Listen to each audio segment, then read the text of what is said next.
जय हरि गुरु शांतनी जय गुरु निरांत महाराजनी जय गुरु कांजीराम बापूनी जय।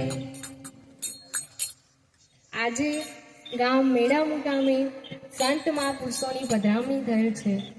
આજનો યોગ આપણને સત્સંગનો મળ્યો એ આપણો અહોભાગ્ય છે। વિશેષમાં અહીંયા આજના જ્ઞાન યજ્ઞમાં અધિષ્ઠાન પદે એવા અમારા બ્રહ્મ ક્ષત્રિય બ્રહ્મનિષ્ઠ એવા અમારા સદગુરુ મહારાજ પૂજ્ય શ્રી કાંજીરામ બાપુ, તેમની સાથે વિજાબા મહારાજ, ગીતાબા મહારાજ, હરજીબા મહારાજ, મપારા મહારાજ તથા નામી એનામી સંતો વધારી અમારું જીવન ધન્ય કર્યું છે। વિશેષમાં સંત મહાપુરુષો આપણને ભિન્ન ભિન્ન કરીને સમજાવે છે કે હું છે ત્યાં હરિ નથી ને હરિ છે ત્યાં હું નથી। તો આ વાત આપણા નિરાંત મહારાજે પરિપૂર્ણ જ્ઞાન વ્યાખ્યા કરી પુરાણ ભેદ સમજાવ્યું છે કે જ્યાં સુધી આત્મ સ્વરૂપનું ભાન ન થાય ત્યાં સુધી જન્મ મરણની અધોગતિ મળતી નથી। માટે આ વાત ફક્ત સદગુરુ જાણે છે।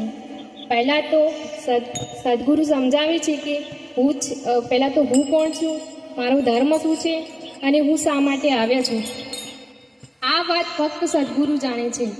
માટે ગુરુ વિના જ્ઞાન ધ્યાન સબ પોખે ને આચારો ઉપરનું આડંબર એ તો ન તેરો દ્વાર છે।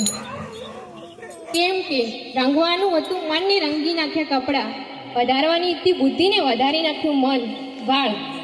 આ તો બધું આડંબર છે, આ તો બધું ગિલીટ છે, આ તો બહુ રૂપિયાના ખેલ કહેવાય, એને ભક્તિ ના કહેવાય। ભક્તિ તો આત્મા તો નિર્ગુણ છે, નિરાકાર છે, આવું અગુણ તત્વ અપાર છે। માટે હું તો બસ એટલું જ કહું છું કે મારા વાલા સંતો સાચા સદગુરુ સેવી પોતાના સ્વરૂપને જાણી લો।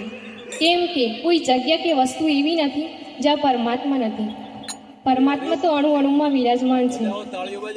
માટે સાચા સદગુરુ સેવી પોતાના સ્વરૂપને જાણી લો, પોતાના જીવનનો ઉદ્ધાર કરી લો। તો બસ એટલું જ કહું છું કે ગુરુ વિનાનું જીવન અધૂરું છે। બસ આટલું કહી મારી વાણીને વિરામ આપું છું। જય ગુરુ મહારાજ।